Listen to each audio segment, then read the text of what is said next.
என்ன சொன்னாரு? அவரு ஒண்ணு டெக்னிக்கல் கிரிட்ஜ் நடந்திருக்கணும். அப்படி இல்லன்னா கம்ப்ளைனன்ட் கிட்ட நாங்க ஒரு காப்பி கொடுப்போம். அங்க இருந்து லீக் ஆயிருக்கணும். 14 பேர் டவுன்லோட் பண்ணிருக்காங்க. அது கோர்ட்ல சொன்னதுங்க. 14 பேர் டவுன்லோட் பண்ணிருக்காங்க கோர்ட்ல சொன்னது. ஆனா இந்த 2 வாதம் இருக்கு இல்லையா, டெக்னிக்கல் கிளிச் அப்படின்னு.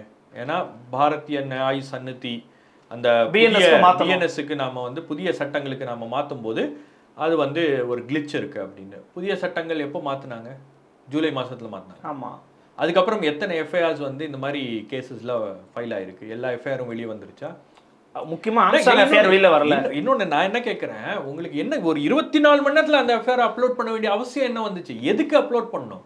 எதுக்கு அப்லோட் பண்ணணும்? ஒரு 5 நாள் கழிச்சு நீங்க வந்து பேரெல்லாம் இல்லாம நீங்க அப்லோட் பண்ணுங்க. உங்களுக்கு ஒரு ரெக்கார்டுக்கு தேவைப்படுச்சுன்னா அப்லோட் பண்ணுங்க. இல்ல தேவையே இல்லையே. இல்ல அது பிளாக் ஆகுற அளவுக்கு நீங்க வந்து பிளான் பண்ணி அதை வந்து அப்லோட் பண்ணுங்களேன். நீங்க 24 ஹவர்ஸ்ல அதை அப்லோட் பண்ண வேண்டிய அவசியம் என்ன? என்ன நிர்பந்தம் அப்படி அந்த காவல்துறைக்கு அந்த எஃப்ஐஆர் ஆன்லைன்ல போட்டு தான் நம்ம வந்து அடுத்த கட்ட நடவடிக்கைகள்லாம் எடுக்கணும் அப்படின்றது என்ன உங்களுக்கு ஒரு இது? ஓகே. ரெண்டாவது இன்னொரு, நீங்க வந்து எஃப்ஐஆர் காப்பியை வந்து நம்ம வந்து விக்டிம்க்கு கொடுக்குறோம் அப்படின்னா அப்போ நீங்கள் என்ன விக்டிமை ப்ளேம் பண்ணுறீங்களா? அவங்க எஃப்ஐஆரை வெளியிட்டிருப்பாங்க அப்படின்னு. அதுவே ஒரு தப்பான வாதம். அது ஒரு கமிஷனர் ஆஃப் போலீஸ் சொல்லி இருக்கக்கூடாதுல்ல. நீங்கள் இதெல்லாம் தான் வந்து கோர்ட்டை வந்து கோவப்படுத்தி கோவப்படுத்தி இருக்கு.